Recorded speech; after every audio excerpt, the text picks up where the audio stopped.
Bon,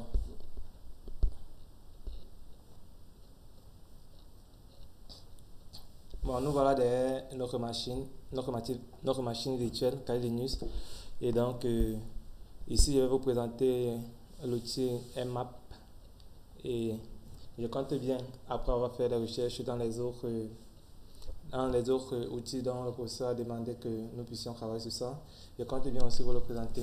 Bon, concernant Nmap déjà, ce que j'ai pu avoir, c'est que la première des choses avec Nmap, elle est incorporée dans Kali Linux. Donc, pour avoir toutes les informations concernant Nmap, vous n'avez juste qu'à taper le nom Nmap et puis ancrer. Alors, on vous donne toutes les options de Nmap que vous pouvez voir là. Elles sont vraiment énormes. Je n'aurai pas le temps de tous les exploiter, mais sauf que j'espère que vous aurez le temps, vous aussi, de pouvoir le parcourir dans vos machines. En fait, je vous conseille d'installer votre système en français. Moi, j'aime apprendre en anglais. Juste par curiosité pour apprendre l'anglais. Parce que ça ne veut pas dire que je connais l'anglais, bien sûr. Donc, ici, vous avez les exemples de Nmap. Vous pouvez taper Nmap-V, -A pour scanner. Donc, ça, c'est pour scanner la reste du fabricant Nmap, en fait. Donc, le réseau du fabricant. -SN, c'est pour scanner une plage d'adresse qui part de 292.168.0.0 avec le CDI 16 à 10.0.0.0 CDI 8. Donc, c'est un peu quelques exemples, quoi. Donc, sans plus tarder, je vais taper une première commande Nmap pour scanner le réseau. Pour cela, j'ai besoin de mon adresse IP. Je vais taper ifconfig et puis désolé, j'ai fait une erreur. Ifconfig.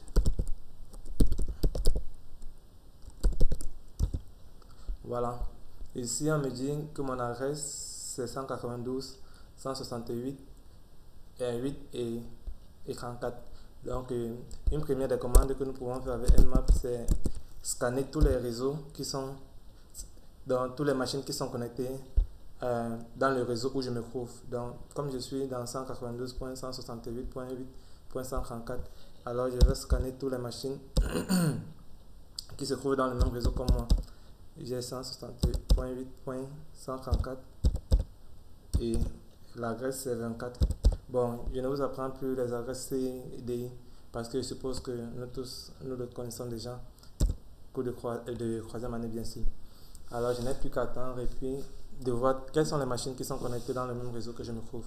Ceci est bien pratique lorsque vous arrivez dans un réseau, donc vous vous connectez par exemple sur le réseau Wi-Fi d'un ami ou alors vous pouvez créer un réseau dans lequel vous laissez la connexion ouverte. Donc, vous laissez en mode free pour que les gens puissent se connecter. Et une fois qu'ils se connectent, alors vous pouvez scanner tous les machines, téléphones, appareils IP qui sont connectés à votre Wi-Fi et connaître ceux qui sont sur votre réseau. Et ainsi, ça serait facile et pratique pour vous de pouvoir entrer dans leur téléphone, dans leurs ordinateurs et de récupérer certaines informations, activer leur webcam, voir ce qu'ils sont en train de faire en direct, activer le son, écouter ce qu'ils se disent bien et pouvoir nous récupérer les messages. Bon, si nous avons le temps, je vais vous présenter comment cela se passe en fait et je vais faire une vidéo aussi concernant la question. Donc ici, qu'est-ce que vous voyez? On nous dit starting npm nmap 7.17 donc https et nmap.org. Donc ici vous voyez qu'on a pu avoir, bon ici on nous dit npm nmap 192, on donne dans le réseau, on donne l'adresse dans laquelle il se trouve, on donne la date et l'heure actuelle de la commande et on donne un rapport détaillé. Il y a d'abord une première machine 192.168.8.0, mais on nous dit qu'actuellement elle est démarrée, elle fonctionne en mode legacy. Bien sûr, elle fonctionne en mode legacy parce que c'est dans VMware, donc je suis dans VMware et j'ai mis plusieurs machines à l'intérieur, mais cette machine n'est pas une machine réelle, donc vous ne pouvez pas la retrouver dans mon VMware parce que en fait ce sont les machines, j'ai fait une configuration NAT dans une configuration par défaut et VMware s'est chargé de m'attribuer les adresses IP. Mais cependant, je reconnais quand même cette machine qui est vraiment une machine qui est dans mon réseau 192, 168, 8 et 131. Bon, nous allons un peu vérifier cela.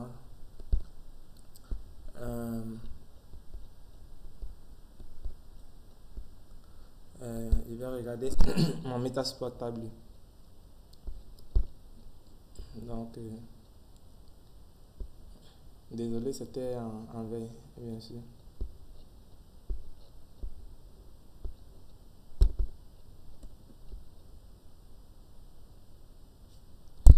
En attendant, ok. Bon, ici, qu'est-ce qu'on a? On a 192, 168, 8, 131. Vérifions donc si c'est ça que nous avons vu tout à l'heure. 192, 168, 8.31. Vous voyez, étant dans cette machine, j'ai pu avoir l'adresse Metasploit qui est connectée à mon même réseau. Donc, le réseau VMware, puisque j'ai partagé la connexion avec le réseau. Donc, VMware a pris ma connexion et l'a partagé à toutes les machines qui sont connectées à VMware. Étant donné que je suis dans Cahier de Nice, je peux donc avoir accès aux informations concernant l'adresse IP de cette machine et concernant l'adresse IP de ma Windows que j'ai aussi installé dans mon dans mon réseau. Ici, on me dit ici on me dit que l'adresse IP c'est 192, 168, 8, 133. Je vais vérifier si c'est ce que j'ai pu obtenir aussi avec Nmap. 192. Bon. Oui, le voici. Ah, je l'ai raté. Le voici. Donc voilà pour le Windows. On me dit 192, 168 et 833.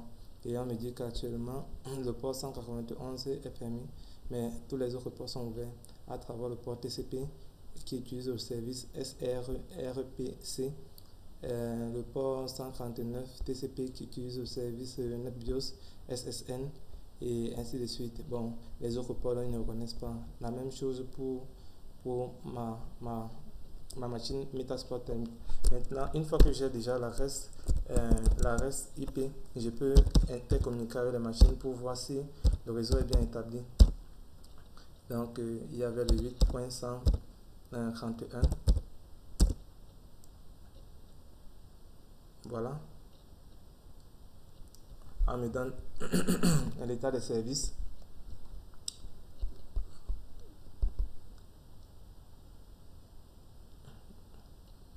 Ah, j'ai scanné la machine de manière individuelle en entrant la commande Nmap, le nom du réseau. Donc la commande Nmap, le nom du réseau, permet de scanner une machine de manière individuelle, vous donne toutes les informations concernant cette machine et avec tous les protocoles utilisés. Bon, à savoir, il y a le SSH qui est un protocole Secure Shell, qui est un protocole de sécurité qui est venu remplacer le TTT, point-to-point access, bon, ou c'est point-to-point service. Bon, en fait, mais je sais quand même que le protocole le plus utilisé actuellement, c'est le SSH. Et vous pouvez le constater lorsque vous voyez, par exemple, les noms des services HTTPS. Quand vous utilisez un réseau HTTPS, ça veut dire que c'est un réseau protégé. Le réseau Telnet, c'est lui qui permet de transformer votre machine en serveur. Et puis, étant par exemple à l'université, si vous avez un desktop et que vous avez transformé en serveur, étant à l'université, par le réseau Telnet, vous pourrez communiquer avec votre desktop et récupérer certaines informations à distance. Bon, le HTTP, vous connaissez déjà, mais qui est un ancien protocole qui n'est plus trop utilisé parce qu'elle n'est plus sécurisée. Les gens préfèrent utiliser maintenant le HTTPS. Bon, ça, ce sont les domaines et les informations qu'on pourrait avoir. Bon, maintenant, alors, la commande que je vais... Désolé pour mon état. Alors, je vais un peu essayer d'analyser, je vais un peu essayer de vérifier les ports 22 et 25. Donc, il va vérifier un peu les ports qui sont filtrés. Donc, c'est-à-dire, est-ce que le port 22 TCP, dans le SSH, et le port 25, le SMTP, est-ce que ces ports sont filtrés?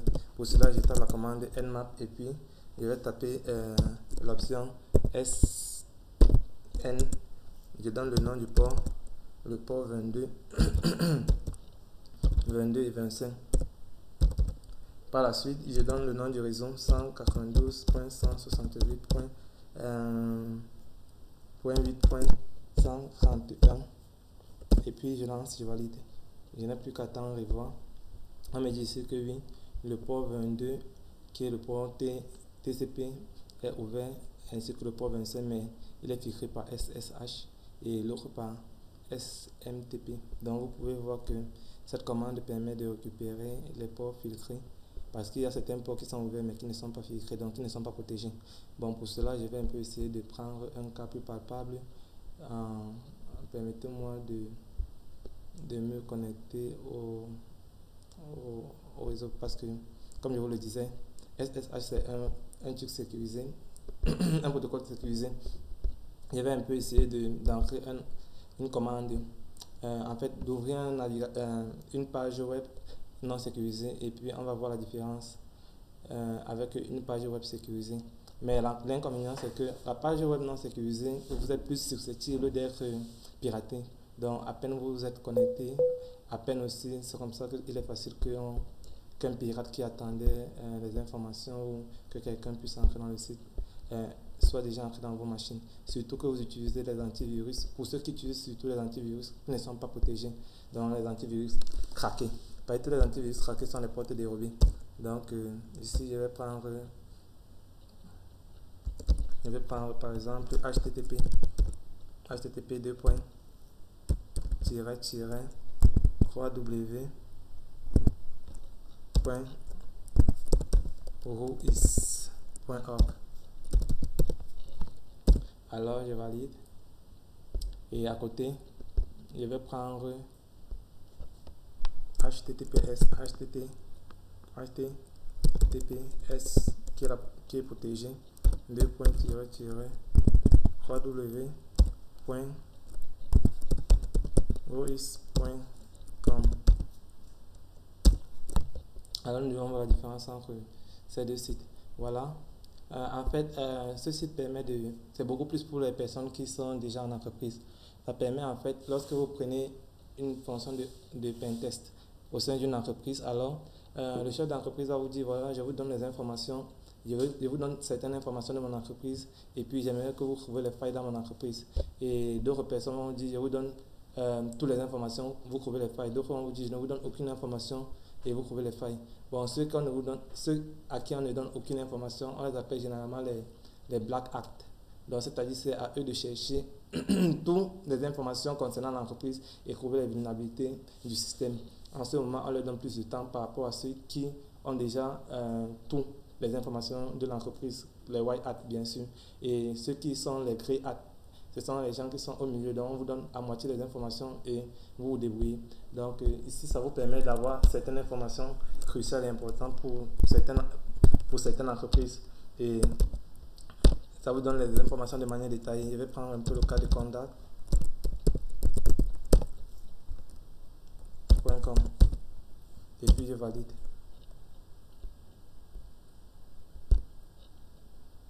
Ce qui se passe, on ne me retourne rien.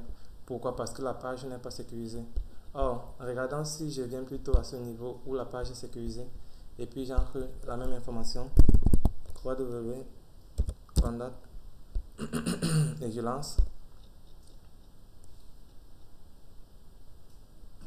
Voilà, on me donne toutes les informations de manière détaillée, le domaine, le nom du domaine, le nom du registre, la date à laquelle a été enregistrée, la date d'expiration, la date de dernière mise à jour, le statut, le nom du serveur, DNS et NS. En fait, DNS, ce sont les serveurs de nom, de domaine. Donc, lorsque j'entre par exemple les informations concernant un nom, donc par exemple, Université de Douala, bon, je vais prendre un exemple plus clair. Je vais chercher l'Université de Douala.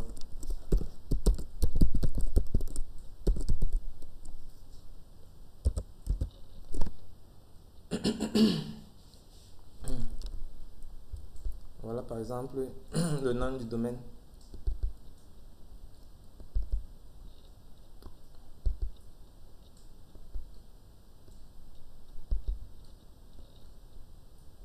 Je vais juste écrire ça. Bon, ici, le nom de domaine, il est un peu dur à copier, bien sûr. Oh, aïe, aïe, aïe, il m'a copié plutôt le truc et pourtant j'ai besoin du nom. Bon, c'est pas grave. C'est www.unif-douala.cm. www.unif.douala.cm. Bon, www.unif-douala.cm. Donc, je retourne dans mon. Je vais retourner dans mon Kali. Je demande. Je vais demander host www.unif-6 douala.cm. Et puis je lance. Qu'est-ce qu'on me dit? http www.unif-douala.cm Canofan. Il n'a pas été trouvé. Je n'ai pas fait une erreur de syntaxe. Ah, Doula. C'est plutôt Douala.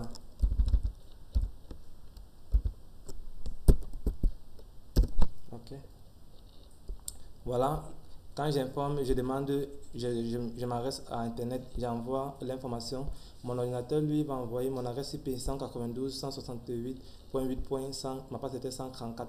Donc, mon adresse IP, lui, va envoyer l'information à mon opérateur. Actuellement, il se connecte avec MTN. Et maintenant, l'opérateur MTN, lui, va envoyer l'information à son serveur de nom, à sa DNS. La DNS, maintenant, pour communiquer avec les autres DNS, pour leur demander, donnez-moi l'adresse IP correspondant à la machine qui s'appelle www.unif.douala.cm. Alors, il va utiliser plutôt le protocole NS. C'est la raison pour laquelle vous voyez ici. Vous voyez ici ce protocole. C'est la raison pour laquelle ici, bon. D'ailleurs, si ma machine est lente, c'est que j'utilise 4. J'avais donné 4 Go pour ma machine virtuelle et j'ai ouvert 4 machines à la fois. Donc, ce qui fait que c'est normal si c'est comme ça. Bon, ce que je vais faire, je vais d'abord fermer ici.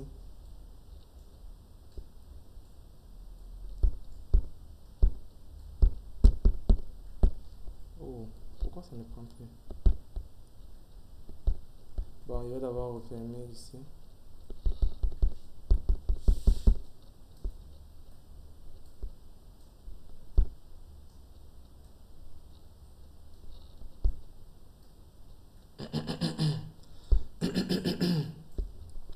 Donc, je suis ici. Alors, c'est la raison pour laquelle ici, vous voyez NS. Donc, NS, c'est la communication entre les serveurs. Et DNS, c'est le serveur qui contient les différents noms et les adresses. Bon, vous voyez, on peut avoir toutes les informations concernant l'entreprise. Comme vous pouvez le voir ici, l'administrateur, celui qui a créé l'entreprise. Donc, toutes les informations, quoi. Et qui vous seront nécessaires pour faire le test de pénétration. Et donc, si on retournait à notre Nmap qui est ici. Maintenant que j'ai eu l'adresse de l'université de Douala, j'aimerais un peu m'amuser à connaître un peu plus sur l'université de Douala, par exemple à scanner et à connaître quels sont les ports qui sont ouverts à l'université et qu'on peut facilement exploiter. Donc pour cela, qu'est-ce que j'ai besoin? J'ai besoin de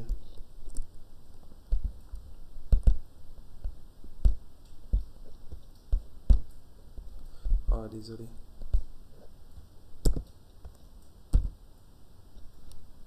La machine est un peu lente et je l'avoue.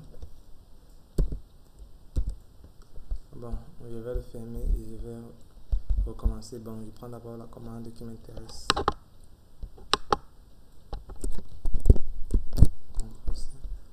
J'ouvre un nouveau terminal.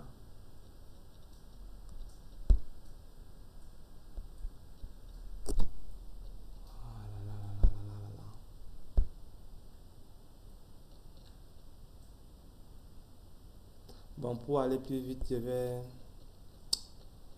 vais fermer les autres machines et puis je vais revenir. On va se concentrer uniquement avec l'université de Douala, avec les recherches de l'université de Douala. Je pense que c'est mieux parce que la machine lui perd le temps. Ou alors si je pouvais réduire. Ok, et je peux réduire. Et j'ouvre encore un nouveau terminal.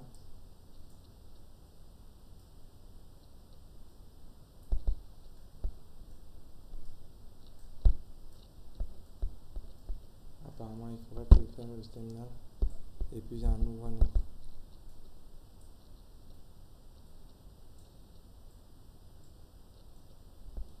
Ok. Donc ici, étant donné que nous avons déjà l'adresse IP de l'Université de Douala, la première des choses, j'aimerais scanner les ports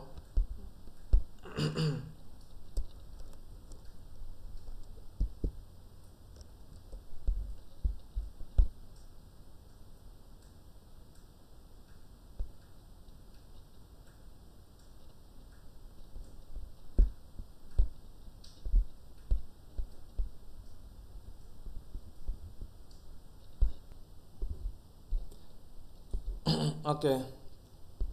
J'ai dû mettre pause parce que mon ordinateur, lui, il dérangeait un peu. Et c'est la raison pour laquelle j'ai dû mettre pause. Alors, comme je vous le disais tantôt, ici, étant donné que nous avons maintenant l'adresse de l'Université de Douala, j'aimerais maintenant scanner et vérifier tout à l'heure, comme tout à l'heure, les ports filtrés par l'Université de Douala avec la commande nmap. La commande nmap-sn et dans le port 22 et 25 et je donne l'adresse de l'Université de Douala que j'ai pu récupérer tout à l'heure. Bon, on me dit quoi? On me dit starting nmap Université de Douala. En fait, oui, il n'a pas reconnu la commande, bien sûr, parce qu'il n'a que lancé l'Université de Douala. Il n'a pas géré mon nmap. Je vais donc recommencer nmap-sn et dans le port 22 et 25. Ils n'ont pas pris en compte l'adresse que j'avais pris. Donc il va encore recommencer l'adresse. Bon, c'est pas grave. Pour que cela soit plus clair, je vais tout effacer. Et puis je vais mettre Rust.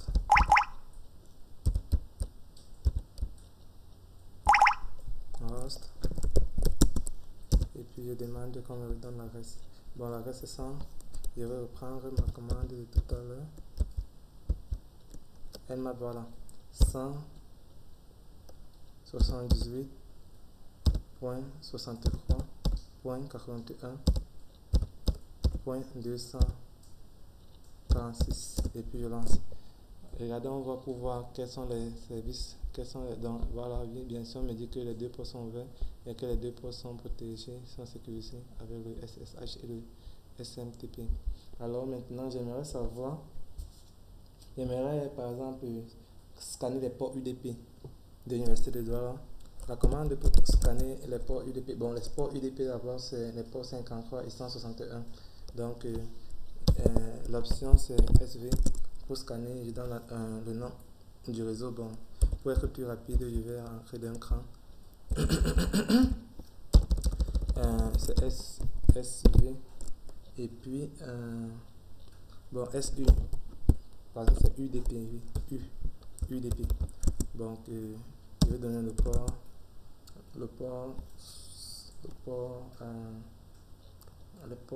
53 et 161. Et puis je lance et j'observe ce qui va se passer. Alors, ici on me dit que bon, que le domaine est filtré, mais malheureusement le SNMP par contre lui non. Donc ça veut dire que je peux attaquer ce port. Je peux envoyer les informations ici et je peux aussi envoyer par exemple une backdoor ou une porte dérobée par ce port. Si un utilisateur de l'Université de Douala, un administrateur bien sûr, elle clique sur ça sans savoir ou sans faire exprès, alors il pourra avoir accès aux informations concernant l'université. Et donc maintenant, qu'est-ce que j'aimerais faire? J'aimerais récupérer par exemple les bannières applicatifs qui tournent au niveau du Rust, c'est-à-dire de l'université. Pour cela, je tape la commande NSV et dans l'adresse. Bon, pour être plus rapide, il va encore remonter d'un cran. Ici, je change et je mets V. Et puis, le port utilisé tout à l'heure qu'on avait vu, c'était le port 80. Donc, je vais lancer sur le port 80. On me dit que oui, il est protégé, mais sauf qu'il utilise le HTTP. Or, je vous ai dit que le HTTP n'était pas sécurisé parce qu'ils utilisaient le protocole TTP qui est un protocole ancien. Et donc, le protocole conseillé, c'est le protocole SSH. SSH, bien sûr. Et vous aurez l'opportunité de voir cela en cryptographie. Donc, voilà. Le port 80, je peux aussi facilement l'attaquer, bien qu'il soit filtré, je peux aussi facilement l'attaquer. Le simple fait de la vulnérabilité du HTTP qui ne sécurise pas l'accès au niveau du réseau. Donc, pour quelqu'un qui connaît bien la manipulation web, alors il serait facile pour lui de pouvoir le faire. Je peux aussi vouloir scanner de manière brute. Je peux aussi vouloir scanner de manière brute toutes les informations du réseau. Donc, pour cela, je vais taper la commande. Bon, pour être plus rapide, désolé. Je vais taper la commande -A. La commande -A et puis je vais lancer. On me dit, bon, ils ont commencé l'opération. Et tout ce que j'ai à faire, ce n'est que d'attendre. Et puis, pour cela, ça va prendre un bon moment de temps parce que généralement, ça prend beaucoup de temps puisqu'il va faire le scan complet de tout le site de l'université, c'est-à-dire récupérer le nom du domaine, le nom du serveur, le concepteur, le fournisseur d'accès Internet et les adresses qui sont connectées dans les adresses des machines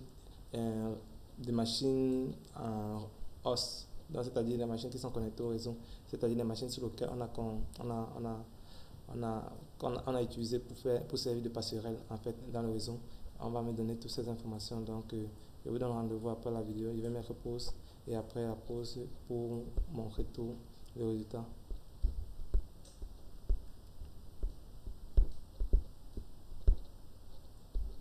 Bon, ben voilà. Voilà donc le résultat de notre commande. Ici, qu'est-ce qu'on peut déjà voir? On peut déjà voir que la machine locale, bien sûr, c'est 192.168.8.2. Donc, la machine locale qui m'a permis de pouvoir avoir ces informations à leur niveau. Et ils utilisent le Yumi Cloud Host DNS.net. Et c'est donc leur serveur, dans leur fournisseur internet, c'est Yumi. Et donc, voilà l'adresse IP qu'on avait. Et comme je vous le disais tantôt, ils ont pu occuper ça par le port 80, comme je vous le disais, qui est un port qui n'est pas protégé, bien sûr. Et ici, la distance, dans le réseau à distance, on me dit qu'il y a deux hops. Bon, je ne sais pas à quoi ça sert, mais peut-être si j'ai des informations par la suite, je vous ferai signe. Bon, ici, on me donne les machines qui sont actuellement connectées, puisque le scan que j'ai fait, c'est un scan agressif. Agressif OS, Grace, Action. Donc, on vous donne un peu les moyens détails. On vous donne, ils utilisent ici, ils utilisent un Linux 2.4.37 à 96%, un Linux 3.2 à 95%, un Linux 4.4 à 94%, un Microsoft Windows XP SPAC 3 ou un Microsoft 7 ou encore un Microsoft Server 2012. Donc, ils ont branché plusieurs machines, mais certains sont en réseau, d'autres ne le sont pas. C'est la raison pour laquelle on dit où. Et 92%, Microsoft Windows XP SPAC 3, 91%, Blue Act Titan 2100. Et maintenant, NAS Device 88% et VMware Player Virtual NAT. Donc, ils utilisent aussi le VMware pour pouvoir virtualiser leur machine. Mais quand vous constatez, la plupart des machines sont en XP, ils n'utilisent pas de machine Windows 10. Et par la suite, il y aura l'opportunité de faire certaines vidéos pour montrer comment hacker Windows 7, Windows XP, ainsi de suite. C'est l'exemple avec Mappa ici, que j'ai déjà eu à le faire. Donc, il existe bel et bien des failles de sécurité en Windows. C'est la raison pour laquelle on conseille les nouveaux utilisateurs de migrer avec Windows 10 qui ne sont pas encore accessibles à Windows 10. Mais bien sûr, il y a les hackers qui y travaillent pour trouver les failles bien. Ici, on vous donne les ports, les différents ports. Le port MySQL, par exemple, on vous donne les informations concernant le protocole, utiliser la version, le système de thread, dans le processus qui est en cours d'exécution avec son numéro d'exécution. On vous donne la capacité des flags, on vous donne la somme des capability. Bon. Et vous avez dit tantôt, je ne suis pas vraiment très bon en anglais, j'essaie seulement de m'efforcer. Et plus je travaille, plus je m'en sors. Et donc, vous pouvez voir toutes les informations, comme je vous le disais, concernant les différents ports. Comme vous voyez là, on vous donne les ports, on vous donne les informations de manière détaillée, on vous donne les ports, on vous donne les informations de manière détaillée, on vous donne les ports, on vous donne les ports, on vous donne les informations de manière détaillée. Et avec les machines, tout ce qui est. Donc, vous avez tout le nécessaire en fait pour pouvoir entrer. J'aurai l'opportunité de faire certaines vidéos où on ira un peu plus loin et on essaiera d'entrer dans certaines machines au sein du réseau de l'université. Mais sauf que je vous rappelle que ce cours, c'est dans le cadre de la recherche que M. Ndié nous a donné. Je ne vais pas vous le montrer pour des raisons de hacking ou pour des raisons autres. Ce n'est que pour appliquer ce que le professeur nous a demandé de faire, bien sûr. Et après ça, je ferai encore des recherches concernant les autres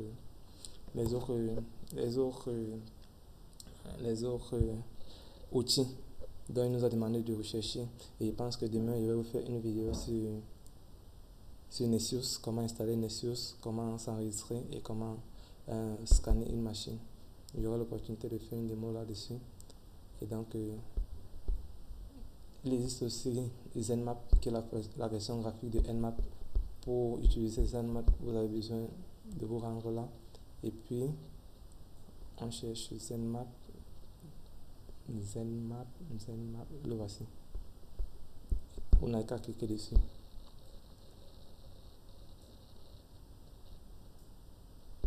Alors, l'interface graphique vous permet de pouvoir éviter de trop réfléchir, de regarder les commandes. On vous propose dire certaines commandes en cœur. Et maintenant, tout ce que vous avez besoin de faire, c'est entrer le nom de la machine cible. C'était 160. Oh là là, il n'est pas regardé ça en tête. Je vais mettre un peu Windows V. Oh non. Bon, c'est pas grave. Je vais juste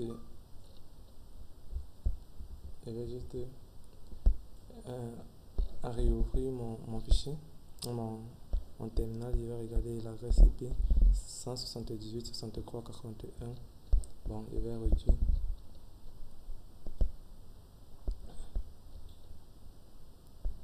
Il est à quel niveau ici? Non, au fond, je crois qu'il avait. Oui, il est là. Donc, ici, et j'ouvre mon ZenMap.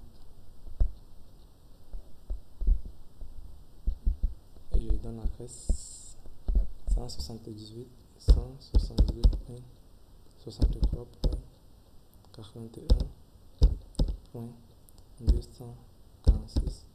Et puis, je n'ai plus qu'à taper sur Entrée ou sur Scan. Et il me propose directement les options et il lance le scan. On vous montre les différents ports qui sont ouverts et qui sont actuellement actifs. Et on vous donne l'adresse correspondante qui est bien ce que j'ai entré. Et donc, l'avantage avec l'interface graphique, c'est que vous avez l'opportunité de choisir les différents types de scans que vous voulez faire. Supposons par exemple que je veux scanner le UDP. Je n'ai qu'à lancer avec mon même adresse et puis ça me propose la commande. Et une fois que je lance ce scan, vous voyez, il charge et puis il fait le reste seul. Il me propose juste les résultats. Donc c'est très pratique. Et la plupart des hackers, bien sûr, eux ils aiment passer par là. En fait, pour ne pas perdre trop de temps, parce que l'outil vient déjà avec beaucoup de commandes que vous n'aurez plus besoin à retenir. Vous n'aurez qu'à aller chercher. Si vous voulez les services, voilà, ici c'est l'onglet des services, lorsqu'il y a les services disponibles ou lorsque vous devez les télécharger. Ici c'est pour les différentes machines que vous devez mettre, ou est-ce que vous devez mettre en réseau. Voilà le résultat, on me dit que c'est Yumi Cloud, la même chose comme on avait vu tout à l'heure, on me dit qu'il utilise 1000 ports pour cela, et donc on me donne quelques-uns qui sont ouverts. pour les principaux ports pour le service UDP. Et si vous vous rappelez bien, la dernière fois, tout à l'heure, on avait scanné le port 50, je crois, que voici, et un autre port dans 161 comme ça, bien, qui n'ont pas eu l'amabilité de nous mettre ici. Mais ce n'est pas grave, bien sûr, vous pouvez encore choisir n'importe quel. Je peux décider de pinguer, par exemple, pour voir si la connexion passe. Je peux décider de scanner tous les ports TCP. Je peux décider voilà, ce n'était même pas encore fini, ça continue. Donc, je peux décider de scanner le routeur qu'ils utilisent. Et ici, je peux voir le port, voilà les différents ports, les ports qui sont utilisés, les ports qui sont accessibles, le port qui est fermé, dans le port que je ne peux pas avoir accès sur le port 20, mais le reste des ports, ils sont carrément ouverts, et comme vous pouvez le voir, et même les bases de données. C'est la raison pour laquelle vous pouvez communiquer à l'université, parce que si c'est fermé, vous ne pourrez plus avoir de communication, et c'est l'avantage alors pour pouvoir essayer le hack. Bon, pour la topologie, on nous dit que actuellement, l'ordinateur que je suis, me voici ici, et puis je communique avec l'adresse que, si vous vous rappelez bien, c'est l'adresse qu'on avait retrouvée ici, l'adresse dans leur adresse et le parcelle par défaut. Et donc, voilà leur opérateur, leur fournisseur d'accès Internet. Et là, donc, vous pouvez voir si je veux visualiser je n'ai qu'à entrer les informations concernant. Et puis bon, j'espère que vous aurez l'opportunité de le parcourir. Et ça, je peux préciser que j'utilise le service NAT de VMware, ce que je fais bien sûr maintenant. Et ici, c'est pour le routeur, c'est pour les services comme je vous ai montré tout à l'heure là-bas. Donc, le routeur utilisé, c'est le routeur 2. Moi, j'envoie les informations, ça passe par le routeur 2. Rappelez-vous, mon réseau c'était 246, 200, je ne m'appelle plus bien sûr. Je vais encore taper if config.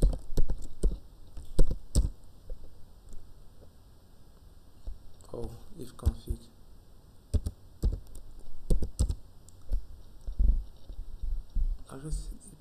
If config. Attendez un peu les gars. C'est comme si je vois mal. Ou alors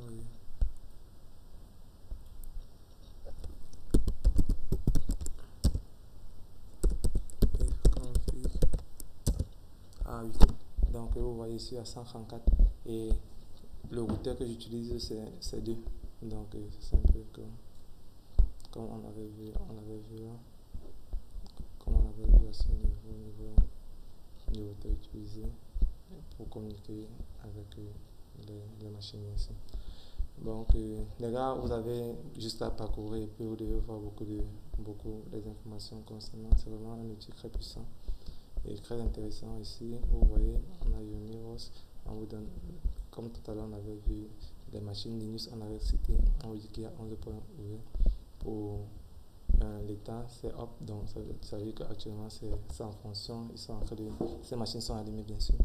Et donc on vous donne les ports qui sont le nombre de ports fixes, le nombre de ports permis, un port. Si vous vous rappelez, on avait vu un seul port là-bas, le port 10 ou c'est le port 20 bien sûr. Les sports canés, ils sont au nombre de 1000, on l'a aussi vu. Bon, on vous dit que le temps d'actif non disponible, le temps de démarrage aussi, bien sûr. Pourquoi? Parce que c'est en haut. Donc, on n'attend rien. On n'a pas besoin de le démarrer pour qu'il puisse allumer. Voilà la presse, voilà le haut. Bon. Bref, les gars, c'était seulement pour vous présenter un peu ces outils. Et je vous donne rendez-vous pour la prochaine vidéo. Après mes recherches, bien sûr. Comme le professeur a si bien dit, c'est à nous de nous aider et à nous de nous compléter. Donc, ceci dit, à plus.